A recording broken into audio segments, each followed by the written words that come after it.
Hi, this is Eric Lofholm, subbing in for Brent Gove today. And Brent is traveling. He wanted to be here, but was unable to. I work with Brent out of the Roseville office. I'm at home right now and do different tasks for Brent, including helping him run the podcast. So you may recognize my name, Eric Lofholm, from the Brent Gove podcast. And I actually, I'm not a real estate agent. I own my own sales training company. I've been in sales for 30 years. I have been teaching sales professionally. I'm in my 25th year, and I met Brent many years ago when he was with one of his previous companies. And because we're local, we live locally, I went into his office and did some training for him, and we built up a relationship. And so now I'm involved with him on the training side for his business. And we're going to talk today. It's just a short little call. I want to see, though, if I can give you potentially a breakthrough idea, if any of you want to be doing more prospecting than what you're doing. And I know, you're all at different stages of your business. Some of you are focused mainly on the agent attraction side. Others of you are producing mainly. Some of you are doing both. But whether you're doing agent attraction or you're doing production, you may have the realization that you would really like, given the choice, hey, yeah, Eric, I would like to be doing more prospecting. So is there anybody here who would agree, like for you, yes, Eric, I would like to do more prospecting for my business? If that's you, just type the word yes in the chat. And if that is you, do you want to do more prospecting on the production side or on the agent attraction side? And just type that into the chat. Eric, I want to do more production, or I want to do more agent attraction, or hey, I want to do more of both. And the prospecting side, the mindset to me is the same, whether you're prospecting for agent attraction or for business. Well, there are some nuances to it, but the strategy though is different. Because in a real estate transaction, a lot of times, most of the times probably, there's a time element, right? I need to move because, versus somebody going from one real estate organization and joining EXP, they don't necessarily have that same time component. So it's a little bit of a different type of sale. So let's jump into what I want to share with you. And my opening idea is that if you want something, go out and get it. So I don't sit back and wait for my phone to ring. When it does, that's awesome. I love it when my phone rings, but I'm not waiting for my phone to ring. I'm going to proactively reach out and I'm going to go get the business. So I reached out to 25 people yesterday. Some days it's less than 25, some days it's more, but my standard is 25 reach outs per day to grow my business. So how do we get better at prospecting? Well, we work on it. Just like my son with basketball, here he is, age 8 or 9, he's out dribbling the ball in the driveway. I taught him to do this. And then this is him at 14. He's 20 now. And he's obviously better here than he was here. And how did he get better? He worked at it. So with prospecting, we want to, do whatever you choose, but I invite you to embrace it. I coach a lot of real estate agents, and they'll say, I don't like the phone, or I don't like prospecting, or I am inconsistent, or I'm not good at it. And if that's any of you, if you're thinking that, it's totally normal. But what if you could break through that? So let me give you some ideas on how to do that. My story is I started off in the phones. This is me in 1992. That's how long I've been working the phones. And I ended up meeting a sales master. His name is Dr. Donald Moyne. And he is a really brilliant guy. And I could spend an hour talking about him, but we don't have that time. So he's been my coach since 1994. And he trained me in sales. I then went and worked for Tony Robbins. I had a 3-year run with Tony, and then started my current sales training company in 1999. So I've been training not just real estate agents, but I've worked with a lot of real estate agents as well, training full-time since 19 I'm endorsed by some of the biggest names in the industry. You probably recognize one or more of these names: Brian Tracy, Tom Hopkins, Jay Abraham, and the great Les Brown. Side note, it's a good idea for you to get memes like this, like an image that you can put on social media of your successful clients. It's like a marketing thing. You reach out to your clients that you help buy a property and you got them, $40,000 over the list price, and you have them communicate that in an image and you put it up on social media. Anyway, how I got these 4 legends to endorse me, I didn't wait for Brian Tracy to call me, right? I reached out to him, his assistant, and I talked to his assistant, and she told me how to get the endorsement, and that's how I got it. So all 4 of these, I use prospecting in order to get those endorsements. This is my family. This is my second wife. Her 2 kids are on the inside. My 2 are on the outside. And I ended up, being a divorced single dad. And that wasn't the vision that I had for my life. So I created this picture in my mind, and then I prospected for it. Okay, I went on Match.com and I went on a bunch of dates, and ultimately I ended up finding my wife. If you want something, go and get it. If you want to grow your organization, make your list of your top 100 real estate agents that you want to grow your organization with, and you go and you get it. And you work your phone. I was at a meeting one time that Brent was leading, and I don't remember who it was, but there was a guest that went up and spoke and said, it was a real estate agent, and said, there's $5 million in pipeline on your smartphone. So if you're looking for leads, look at your smartphone, look at your contact list, your text history, your email history, your direct message history, your social media friends. And when you're watching Netflix or whatever, work your phone. Send out text messages and direct messages. So the number one reason why we don't do more prospecting, and I've asked audience this question all over the world, talking about prospecting. How many of you know you need to be doing more prospecting? People raise their hand. Yes, I know I need to do it. Then why don't we do it? And it comes down to fear. Fear of reaching out to that successful agent at Keller Williams to ask him to come, take a look at EXP. Fear of reaching out to somebody. I was talking to an agent one time about door knocking, and she told me she would door knock her community. And then when I followed up with her, I said, did you do it? And she goes, I didn't do it. And I said, why not? She says, well, there's this other agent that's a lot more well-known in the community, and I just assume that, they're already going to do business with her. So this is a very real thing. And I asked my first girl out in 8th grade, and I remember how scared I was. And I asked her out to this graduation dance, and she said yes. And it was literally, to this day, one of the peak experiences of my life. To this day. That was on a Friday. And then on Tuesday, one of her friends came up to me and said, so-and-so doesn't want to go to the dance with you anymore. And I was like, ugh, stab me in the heart. I didn't date in high school from that experience. So fear of rejection is a real thing. And when I got started in sales back here, I used to go to work every day afraid. I was filled with anxiety. My job was telemarketing, so I was getting rejected all day, every day. And it never got easier. But I did it because it was my job. I had to pay my bills. But I was filled with fear. And I made over 100,000 calls, no exaggeration. And out of decades of prospecting, I had an epiphany. And I was able to flip fear of rejection on its head. And what took me over 20 years to figure out, I'm going to teach you in the next 3 minutes. And I want you to know it's possible that this could flip fear of rejection on its head for you. And you could literally prospect anybody you want, boldly, fearlessly prospect anybody you want, and never have to deal with fear of rejection ever again. So I'm going to teach you that idea right now. Fear comes from focusing on how the other person is going to respond.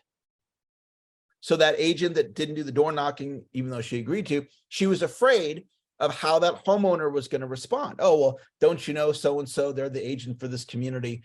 And so she was thinking that thought. And of course, that's what created the fear.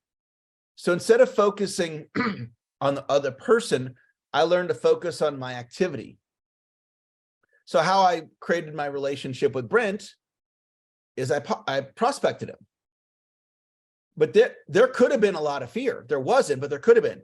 It's like, well, Brent's one of the most successful real estate people in the world. He could pick anybody to be, work with him. And I could have went into my head, well, why would he want to work with me? I didn't look at it like that. I focused on my activity, not on his response. And so here's what I figured out. I'm going to put this in the Zoom chat. And this is worth over $1 million to me, these couple of words here.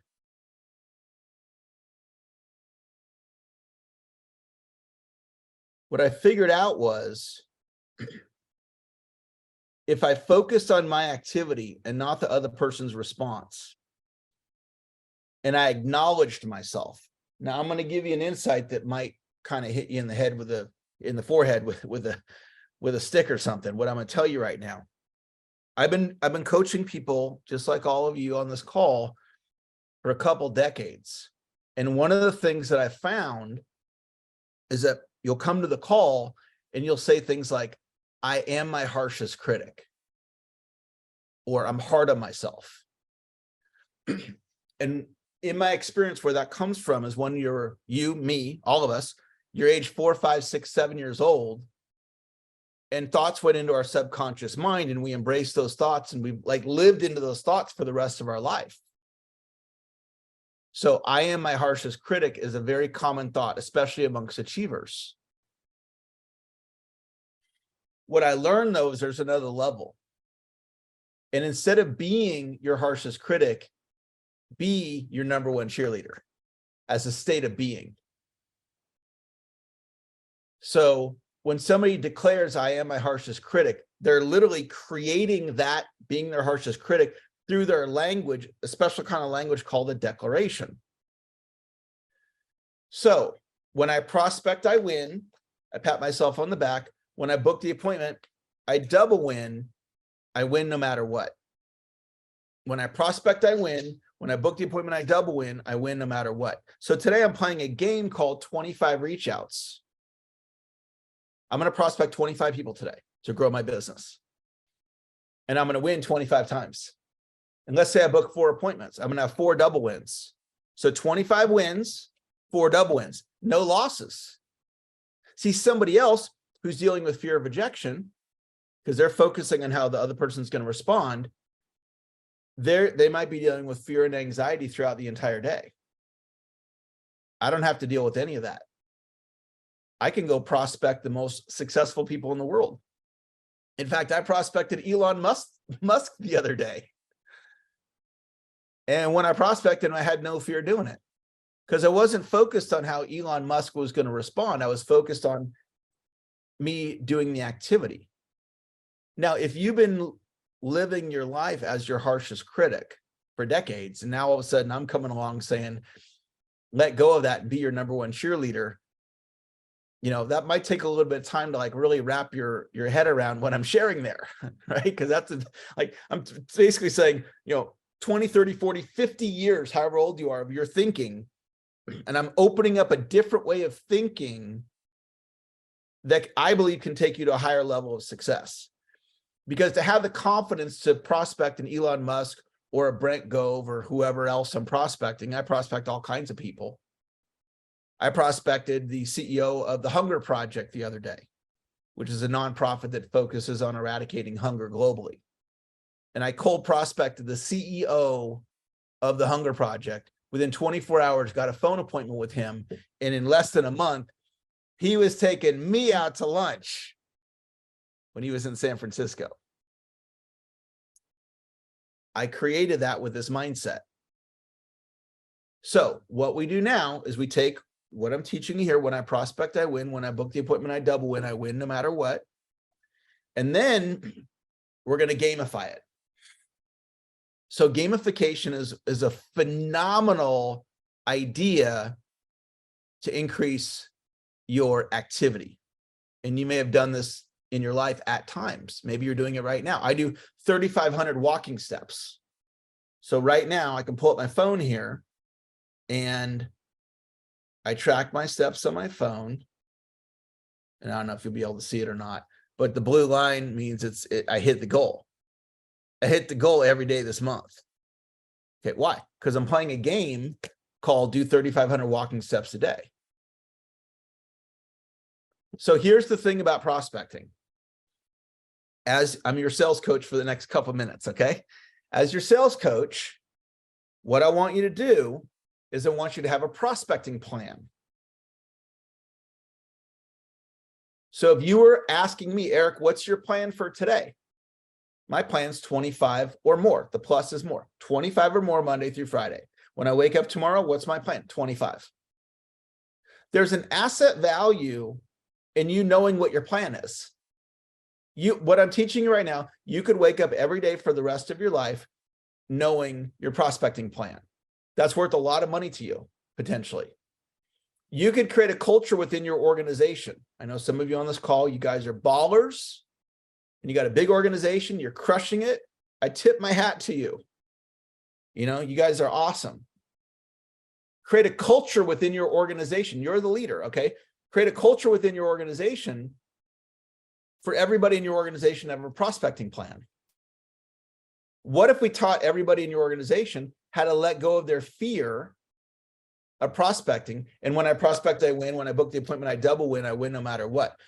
Some of the people in your organization right now, they're not doing agent attraction because it's different than production, and they're afraid.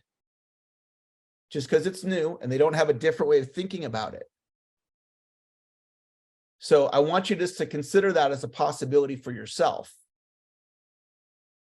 What if every day for the rest of your life, if this is making sense to you, type the word yes in the chat. If you're like, Eric, this is a good idea. I like the ideas that you're sharing about prospecting. If you're resonating with what I'm teaching you, just type the word yes in the chat. So I've got my prospecting game. I have no fear of prospecting because I'm focused on my activity. And I want to wrap with 2 stories. What's a prospecting touch? For me, it's an email, a phone call, a text, a direct message on social media, or an in-person like a door knock. I work my cell phone. My cell phone is my ATM machine. And I work my phone every day. I do a tremendous amount of electronic prospecting. It can be any reach out to grow your business, inviting to build, inviting to a Zoom meeting, inviting to the model explained. It could be booking an appointment. It could be a nurture touch. It could be a check-in. It could be a follow-up call. An electronic touch takes about 2 minutes. So if you prospected an agent for agent attraction, you reach out to that agent with a Facebook message, audio message, video message on Facebook, a text, takes about 2 minutes. Look at the math on the screen here, guys. I'm going to put it in the Zoom chat because this is pretty interesting math. And we'll wrap up here in just a bit.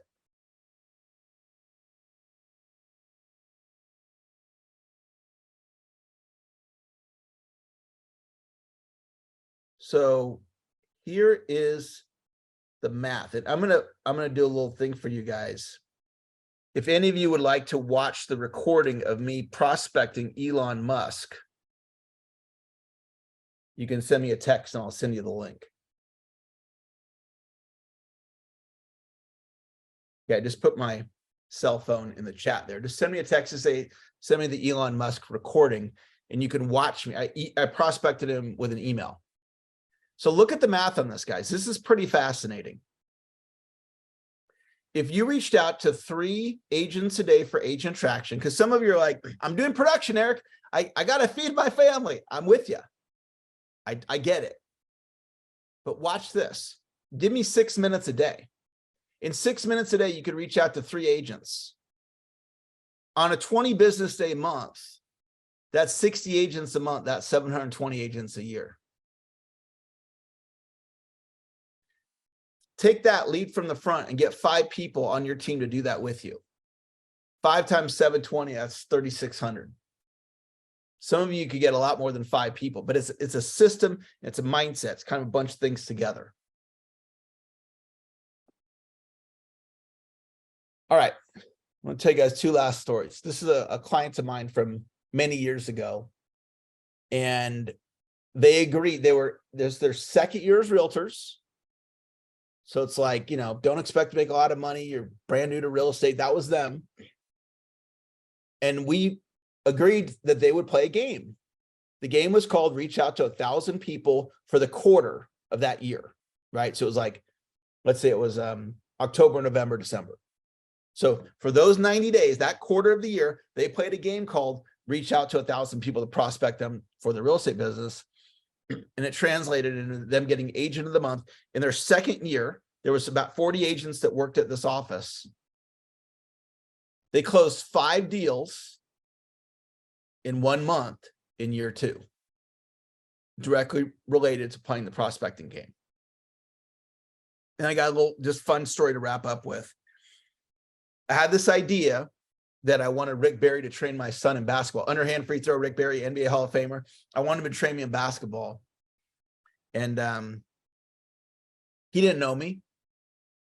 I didn't know Rick Barry. Me being a sales trainer, that meant nothing to him. He didn't care. I cold prospected Rick Barry over Facebook. We weren't even friends. And if you were sitting next to me when I reached out to Rick Barry and said, "What, Eric, did you just prospect Rick Barry?" I'm like, "Yeah, I wanted to work with my son." And if you said, "Well, how did you reach out to him?" Facebook. Are you guys Facebook friends? No. Does he know you? No. Well, Eric, what do you think is going to happen with you sending that Facebook message to Rick Barry?